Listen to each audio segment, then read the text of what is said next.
Hello, today we're going to talk about the structure and composition of the atmosphere. The atmosphere, you need to know, is the mass of air surrounding the Earth, and it's divided into 5 different layers based on the temperature and density of the gases that make up those layers. The major gases in the atmosphere are nitrogen at 78%, oxygen at 21%, and argon at 1%. So a lot of times students think that the major gas in the atmosphere is oxygen, but it's actually not. Nitrogen is a lot more common in the atmosphere. It's just that we use oxygen to breathe, and so that's why it's so important.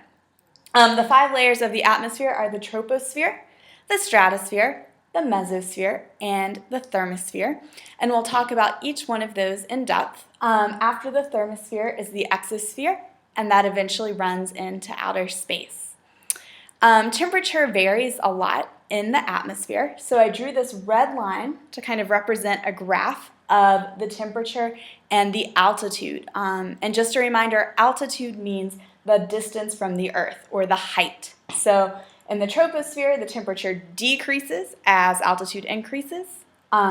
Then it increases in the stratosphere, decreases again in the mesosphere, and increases quite a bit in the thermosphere. All right, so the layer closest to the Earth of the atmosphere is called the troposphere. And it contains most of the atmosphere's mass. In other words, it's by far the most dense layer of the atmosphere. And that makes sense because we know Earth's gravity is pulling those gases toward Earth, and the gravity is quite a bit stronger the closer you get to Earth. So that's why it contains most of the atmosphere's mass. In the troposphere, a lot of things occur, including weather. It holds a lot of water vapor, which is related to Earth's weather and water cycle, and also pollution from humans. While one is in the troposphere, there is a gradual decrease in temperature with altitude. And that makes sense if you think about climbing Mount Everest. You know it gets much, much colder at the top of Mount Everest. The reason is that you're increasing in altitude as you get higher and higher on the mountain, and the temperature is decreasing. I drew a little graph here to represent that relationship. And just a reminder, if you see a line pointing this way on a graph, that represents a negative relationship, or sometimes it's called an inverse relationship, because if one thing is increasing altitude, temperature is decreasing.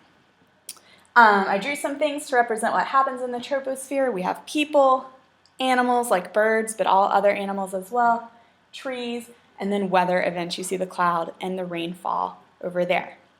The boundary between the troposphere and the stratosphere, or the place that marks the end of the troposphere, is called the tropopause, and that's located between 9 and 16 kilometers from Earth's surface.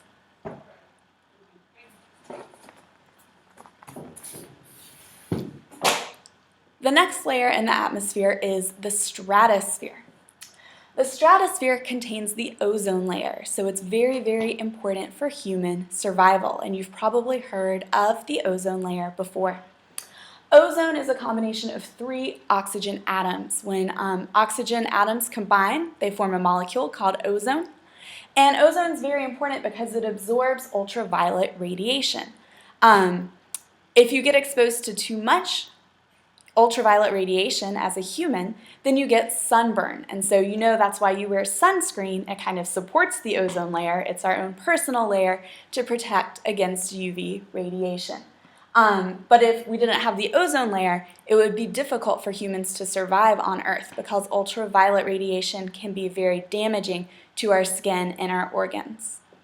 Because the ozone layer in the stratosphere is absorbing so much ultraviolet radiation, it actually warms this layer of the atmosphere. And for that reason, the absorption of the ozone causes an increase in temperature with altitude.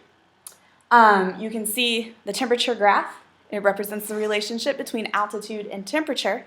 And as you get higher in the stratosphere, the ozone is absorbing that radiation and the temperature increases. And a reminder, when you see a line going that way on a graph, that represents a positive relationship because as altitude increases, temperature also increases. Unfortunately, you may have heard that the ozone layer is shrinking, and we've had trouble with depleting the ozone in the ozone layer, in the stratosphere. And it's been destroyed primarily by two chemicals. One is called chlorofluorocarbons, or CFCs, and these are things that used to be found in aerosol cans and refrigerants. There's been a lot of legislation, and now it's illegal to use chlorofluorocarbons in a lot of products. And we are seeing a gradual increase in the ozone in the stratosphere. The other thing that shrinks the ozone layer, destroys ozone, is nitric oxide, and that's produced by jet fuels. Jets that are flying either low in the stratosphere or high in the troposphere.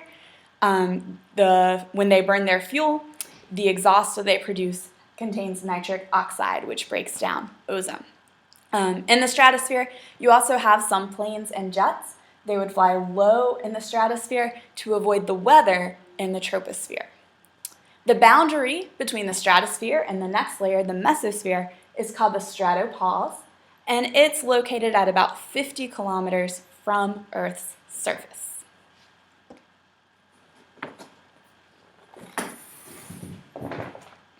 All right, next comes the middle layer in Earth's atmosphere, and the middle layer is called the mesosphere. And you can see I highlighted the prefix to mesosphere. Meso means middle, so just an easy way to remember it. Like I said, it's the middle layer. It does not contain concentrated ozone, and because all that ozone is just passing right through the layer to get absorbed in the stratosphere, the temperature again decreases with altitude, so you have an inverse or negative relationship between temperature and altitude. The mesosphere is the coldest layer in the atmosphere, but it's also where meteors and other objects that fall to Earth often burn up, and that seems a little bit counterintuitive, but the reason is that it's still a fairly dense layer of the atmosphere, and so as meteors enter the mesosphere, there's a lot of friction between the air molecules in the mesosphere and the object, and that's what burns them up. It's not due to temperature, it's due to friction with the air. Radio waves are also located in the mesosphere. So you can see, remember, radio waves have very long wavelengths. I drew some music notes just to indicate that those are radio waves hanging out in the mesosphere. The boundary between the mesosphere and the next layer, the thermosphere, is called the mesopause.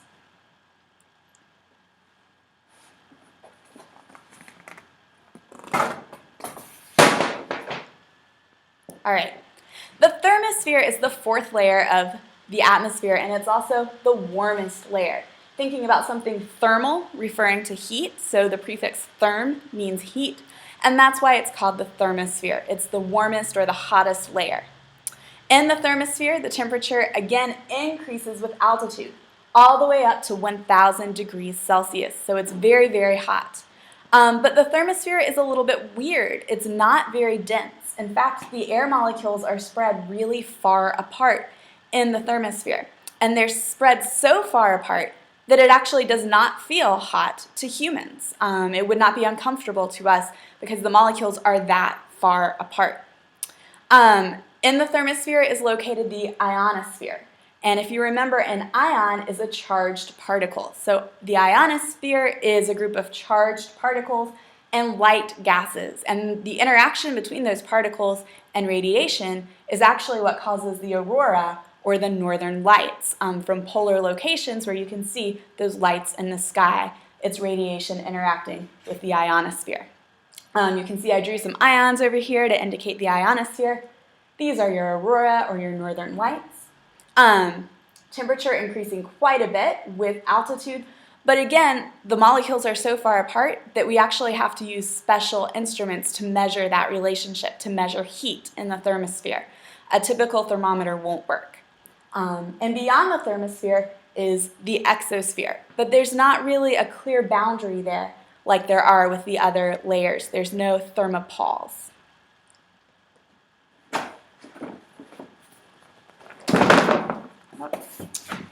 And there we go. All right. Last but certainly not least is the exosphere.